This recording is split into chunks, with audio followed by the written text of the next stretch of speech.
नमस्कार दोस्तों, मैं हूं अनिल। आपका स्वागत है हमारे यूट्यूब चैनल गुरुजी स्टडी अड्डा में। आज हम बीएड प्रथम वर्ष सेकंड सेमेस्टर में द्वितीय प्रश्न पत्र शैक्षिक तकनीकी तथा सूचना एवं संप्रेषण तकनीकी education technology and information communication technology में लघुत्तरीय प्रश्न के बारे में अध्ययन करेंगे। चलिए दोस्तों, हम शुरू करते हैं। आपके सामने है पहला प्रश्न, बुनियादी शिक्षण प्रतिमान की विशेषताएं बताइए।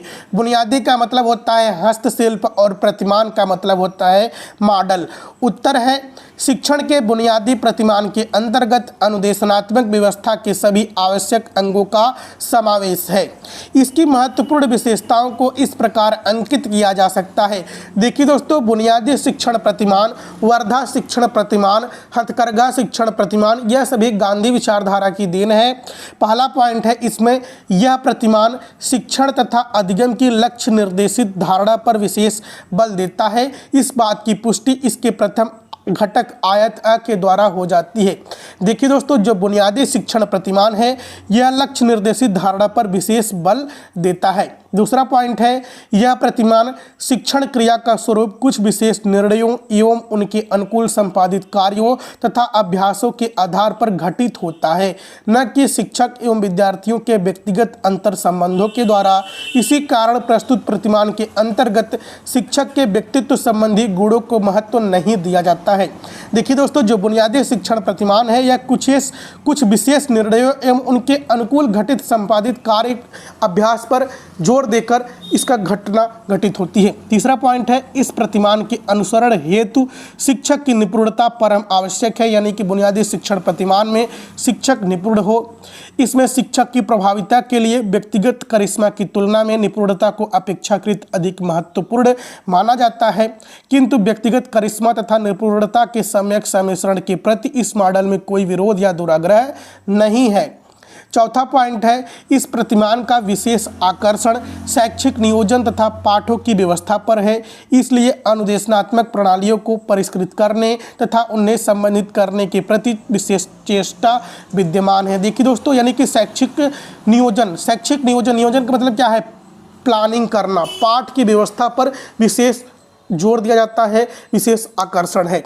पांचवा पॉइंट है, इस प्रतिमान में शिक्षण एवं प्रशिक्षण में क्रम को तब तक चालू रखने की संस्कृति होती है जब तक अपेक्षित अधिगम संबंधित अनुदेशनात्मक उद्देश्यों की प्राप्ति नहीं हो जाती है। देखिए दोस्तों, बुनियादी शिक्षण प्रतिमान में आपका शिक्षण प्रशिक्षण कार्यक्रम तब तक चलता रहेगा जब तक बच्चा अधिगम नहीं कर लेगा, जब तक बच्चा सीख नहीं लेगा। इसलिए निष्पादन मूल्यांकन के अनुसार आयत अ बस तीनों ही संशोधित एवं परिवर्तित किए जाते हैं। अगला प्रश्न आपके सामने, बुनियादी शिक्षण प्रतिमान का शिक्षण अधिगम में उपयोग का वर्णन कीजिए। उत्तर है, शिक्षण अधिगम में बुनियादी शिक्षण प्रतिमान की उपयोगिता अधिक है। इसका कारण यह है कि यह प्रतिमान शिक्षण तथा अधिगम की लक्ष्य निर्देशित धारणा पर आधारित है।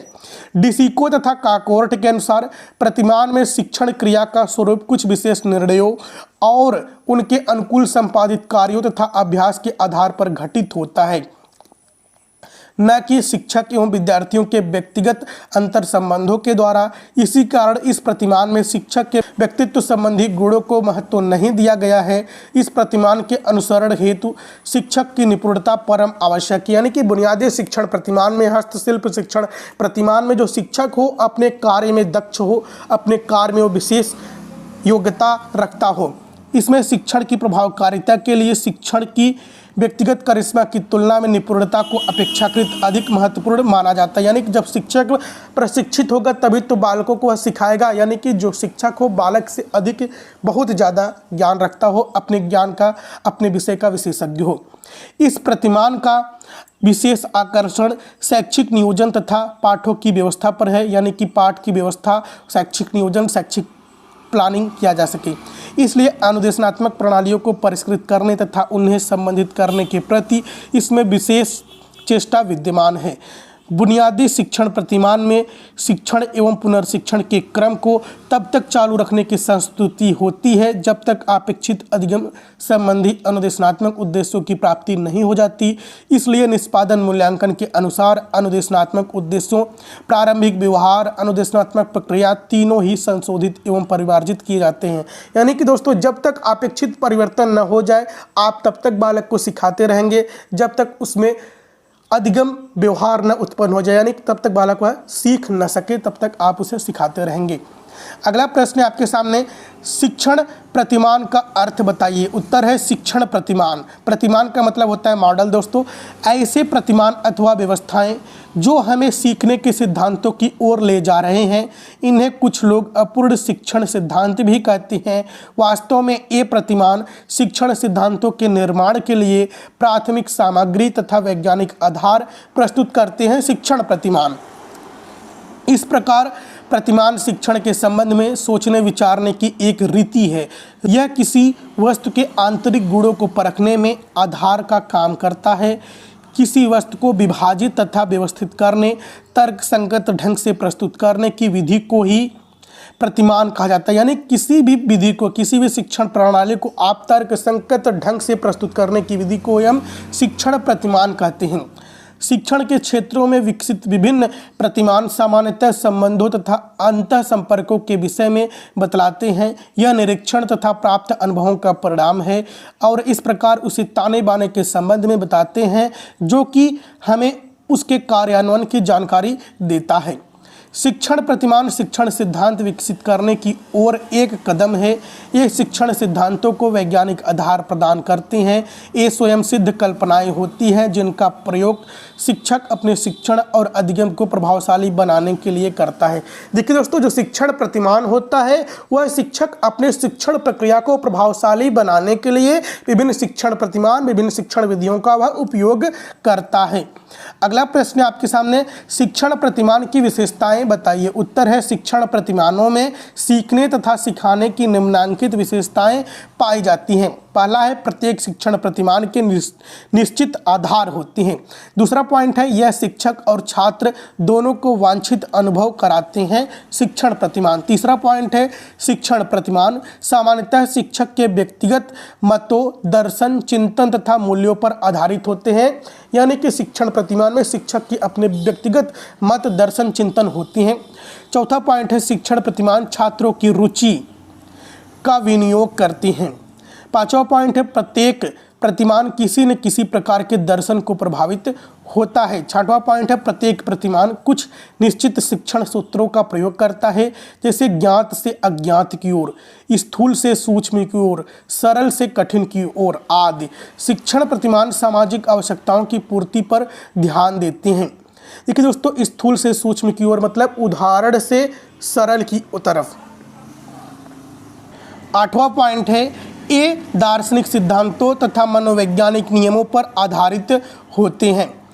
नौवां पॉइंट है दोस्तों, प्रतिमानों का विकास निरंतर अभ्यास, अनुभव, साधना और प्रयोग के पश्चात होता है। 10वां पॉइंट है शिक्षण प्रतिमान शिक्षण प्रक्रिया का व्यवहारिक पक्ष कहलाता है जो शिक्षक के व्यक्तित्व से विकसित होता है। शिक्षण प्रतिमान शिक्षण को एक कला के रूप में विकसित करने में पूर्ण सहायता देते हैं। 12वां पॉइंट है शिक्षक के व्यक्तित्व की गुणात्मक उन्नति करने की ओर प्रयत्नशील होते हैं शिक्षण प्रतिमान। 13वां पॉइंट है ये शिक्षण अधिगम सिद्धांतों का आधार लेकर बनाए जाते हैं। शिक्षण प्रतिमान तथा शिक्षण अधिगम सिद्धांत दोनों एक ही सिक्के के दो पहलू हैं। 14वां पॉइंट है शिक्षण प्रतिमान कुछ निश्चित आधारभूत प्रश्नों का उत्तर देने में समर्थ होते हैं। अगला प्रश्न है आपके सामने, शिक्षण प्रतिमान के आधारभूत तत्वों की व्याख्या कीजिए। उत्तर है सिखाने हेतु शिक्षण प्रतिमान के अग्रलिखित 4 मौलिक तत्व हैं। देखिए दोस्तों, पहला उद्देश्य। शिक्षण प्रतिमान का पहला उद्देश्य क्या होता है? पहले उद्देश्य का निर्धारण करना है। प्रत्येक शिक्षण प्रतिमान का कोई न कोई उद्देश्य अवश्य होता है जिसे उसका लक्ष्य बिंदु कहते हैं। इसी लक्ष्य बिंदु को ध्यान में रखकर प्रतिमान को विकसित किया जाता है। यानी कि पहले आप कोई लक्ष्य निर्धारित करेंगे, फिर उसके बाद आप प्रतिमान का निर्माण करेंगे। दूसरे शब्दों में शिक्षण प्रतिमान का उद्देश्य फोकस उस बिंदु को कहते हैं जिसके लिए प्रतिमान का विकास किया जाता है। स्मरण रहे कि प्रतिमान के विभिन्न पक्ष जो होते हैं पैसेस होते हैं, अतः इनके द्वारा विशेष प्रकार की क्षमताओं को विकसित किया जाता है, उद्देश्य पहले निर्धारित किया जाता है। दूसरा पॉइंट है संरचना, फिर संरचना का निर्माण किया जाएगा। संरचना से अभिप्राय शिक्षण प्रतिमानों के उन बिंदुओं से है जो शिक्षण की विभिन्न आवश्यकताओं में निर्धारित लक्ष्यों उद्देश्यों के अनुसार केंद्रित क्रियाएं उत्पन्न करते हो, यानी कि वह क्या आप करेंगे इसका निर्धारण संरचना में हम करेंगे। दूसरे शब्दों में शिक्षण प्रतिमान की संरचना से यह पता चलता है कि शिक्षण की क्रियाओं, नीतियों, युक्तियों तथा अंतः क्रियाओं को किस प्रकार से क्रमबद्ध किया जाना चाहिए ताकि वांछित उद्देश्यों को प्राप्त किया जा सके। यह विषय वस्तु की प्रस्तुतिकरण से संबंधित है। देखिए दोस्तों, जब आप पहले उद्देश्य निर्धारित कर लेंगे, फिर उद्देश्य निर्धारित कर चुके, फिर आप शिक्षण प्रतिमान की पूर्ति के लिए आप कौन सी नीतियाँ अपनाएंगे, कौन सी युक्ति अपनाएंगे, कौन सी टेक्निक अपनाएंगे और उसे किस प्रकार क्रमबद्ध करेंगे, यह संरचना में हम निर्धारित करते हैं। तीसरा पॉइंट है सामाजिक प्रणाली। प्रत्येक प्रतिमान की अपनी एक सामाजिक प्रणाली होती है जो हमें यह बताती है कि छात्र और शिक्षकों के मध्य क्रिया तथा अंतःक्रिया का आयोजन किस प्रकार से किया जाना चाहिए, जिससे छात्र के व्यवहार पर नियंत्रण रखा जा सके, साथ ही उनमें वांछित परिवर्तन भी लाया जा सके। सामाजिक प्रणाली में हमें अभिप्रेरणा देने वाली प्रविधियों के बारे में भी बताती हैं। प्रत्येक प्रतिमान यह मानकर चलता है कि प्रत्येक कक्षा एक समाज है, उस समाज के नियंत्रण तथा सुधार के लिए कोई न कोई निश्चित प्रकार की सामाजिक प्रणाली अवश्य अपनानी चाहिए, जिससे शिक्षण व्यवस्था सुचारू रूप से चलती रहे। देखिए दोस्तों, सामाजिक प्रणाली में हम छात्र और शिक्षकों के मध्य अंतःक्रिया किस प्रकार करते हैं, इसकी जानकारी हमें सामाजिक प्रणाली के द्वारा होता है। अगला प्रश्न है आपके सामने, शिक्षण प्रतिमान के प्रकार बताइए। उत्तर है आजकल जितने भी अधिगम हेतु शिक्षण प्रतिमान विशेष रूप से शिक्षण तथा प्रशिक्षण के क्षेत्र में प्रचलित है, उन सभी को जोयस 1977 ने 4 वर्गों में वर्गीकृत किया है। जोयस इसका निम्नलिखित प्रकार वर्गीकरण करते हैं। देखिए दोस्तों, हम देखते हैं शिक्षण प्रतिमान के वर्गीकरण है। पहला है ऐतिहासिक शिक्षण प्रतिमान। ऐतिहासिक शिक्षण प्रतिमान जो है वह सुकरात का शिक्षण प्रतिमान देखिए, परंपरागत मानवीय शिक्षण प्रतिमान, व्यक्तिगत शिक्षण प्रतिमान, ये सभी ऐतिहासिक शिक्षण प्रतिमान है। फिर उसके बाद मनोवैज्ञानिक शिक्षण प्रतिमान आया। मनोवैज्ञानिक शिक्षण प्रतिमान में मौलिक शिक्षण प्रतिमान, कंप्यूटर आधारित शिक्षण प्रतिमान, विद्यालय अधिगम शिक्षण प्रतिमान, अंतः प्रक्रिया शिक्षण प्रतिमान आया मनोवैज्ञानिक शिक्षण प्रतिमान में। फिर उसके बाद अध्यापक शिक्षा के लिए शिक्षण प्रतिमान, तेबा का शिक्षण प्रतिमान, टर्नर का शिक्षण प्रतिमान, शिक्षक अभिविन्यास शिक्षण प्रतिमान, फॉक्स लिपिक शिक्षण प्रतिमान। फिर उसके बाद हम देखते हैं आधुनिक शिक्षण प्रतिमान क्या है। आधुनिक शिक्षण प्रतिमान निम्नलिखित हैं। अंतः प्रक्रिया स्रोत, सामूहिक अन्वेषण प्रतिमान, जूरिस प्रोड्यूशनल प्रतिमान, सामाजिक अन्वेषण प्रतिमान, प्रयोगशाला वृद्धि प्रतिमान। दूसरा है चौथा में ही सूचना प्रक्रिया स्रोत, उपलब्ध प्रत्यय प्रतिमान, आगमन प्रतिमान, परीक्षा प्रशिक्षण प्रतिमान, जैविक विज्ञान परीक्षा प्रतिमान, अग्रिम व्यवस्था प्रतिमान, विकासात्मक प्रतिमान या प्रभावी अधिगम प्रतिमान। ग है व्यक्तिगत स्रोत, दिशा विहीन शिक्षण प्रतिमान, कक्षा सभा प्रतिमान, सृजनात्मक शिक्षण प्रतिमान, जागरूकता प्रतिमान, प्रत्यक्ष व्यवस्था प्रतिमान। फिर है व्यवहार परिवर्तन स्रोत में सक्रिय अनुबंध प्रतिमान, 4 गद्य शिक्षण प्रतिमान, पाम्प एवं बेकर प्रतिमान, सामान्य शिक्षण प्रतिमान, तार्किक शिक्षण प्रतिमान। देखिए दोस्तों, जो इतने प्रतिमान हैं, इन सभी प्रतिमानों की व्याख्या हम जब दीर्घ उत्तरीय क्वेश्चन करेंगे तब उसमें हम व्याख्या करेंगे। अगला प्रश्न है शिक्षण के प्रतिमान का महत्व या उपयोगिता बताइए। उत्तर है शिक्षण प्रतिमानों की निम्नलिखित उपयोगिता मानी जाती है। पहला है विद्यालयों की शिक्षण व्यवस्था में विशिष्ट उद्देश्यों की प्राप्ति के लिए इनको प्रयुक्त किया जा सकता है। शिक्षण प्रतिमानों को इनके द्वारा शिक्षण को अधिक सार्थक तथा प्रभावशाली बनाया जाता है। शिक्षण प्रतिमानों के द्वारा कक्षा को प्रभावशाली बनाया जाता है। दूसरा पॉइंट है विद्यालयों के विभिन्न विषयों के शिक्षण में विशिष्ट प्रतिमानों को ही प्रयुक्त किया जा सकता है। तीसरा पॉइंट है शिक्षण प्रतिमानों को सामाजिक, व्यक्तिगत, ज्ञानात्मक तथा व्यवहारिक पक्षों के विकास के लिए विकसित किया जाता है। अतः शिक्षण के सभी उद्देश्यों की प्राप्ति के लिए इनको प्रयुक्त किया जा सकता है। चौथा पॉइंट है शिक्षण प्रतिमान अभी जांच स्तर पर ही हैं, इनके आधार पर शिक्षण सिद्धांतों का प्रतिपादन किया जा सकता है। पांचवा पॉइंट है इन प्रतिमानों से सादृश्य अनुभव ग्रहण कर भारतीय परिस्थिति के लिए अधिक प्रभावशाली प्रतिमानों की रचना की जा सकती है। छठवां पॉइंट है शिक्षण प्रतिमान शिक्षण प्रक्रिया में शोध कार्य के लिए विशाल क्षेत्र प्रस्तुत करते हैं, जिससे शिक्षण की प्रक्रिया को समझा जा सकता है और उनके चरों का उल्लेख किया जा सकता है। सातवां पॉइंट है शिक्षण विधियों में पाठ्य वस्तु को प्रधानता दी जाती है, जबकि शिक्षण प्रतिमानों में उद्देश्य को प्रधानता दी जाती है, जिससे शिक्षण को अधिक सार्थक तथा उपयोगी बनाया जा सकता है।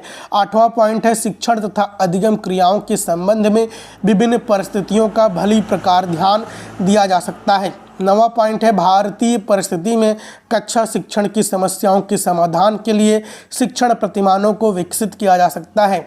10वां पॉइंट है मनोवैज्ञानिक शक्तियों को शिक्षण में प्रभावशाली रूप प्रयुक्त करने के लिए नवीन प्रतिमानों का विकास किया जा सकता है। 11वां पॉइंट है शिक्षा की मूल्यांकन प्रणाली का विकास किया जा सकता है।